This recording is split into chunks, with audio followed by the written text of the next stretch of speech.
Hi everyone! I was just curious kung gaano katagal ang construction dito sa New Westminster, British Columbia, Canada. So, one time napadaan ako sa isang construction site. Tapos binideo ko siya.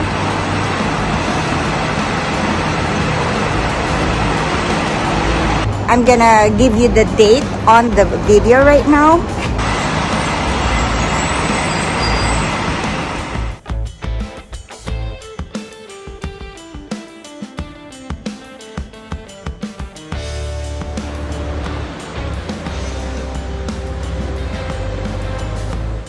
And then, syempre pandemic, hindi tayo masyado naglalabas. But then again, nagpunta ulit ako dito sa area na to and I was surprised para makita ito.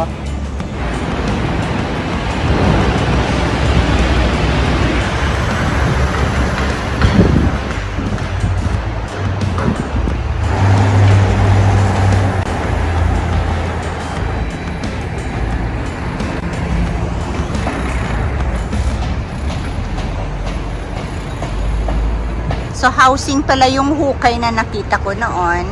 Napakalalim. Yan na siya ngayon, unlike before. So, guys, ito pala ay housing project.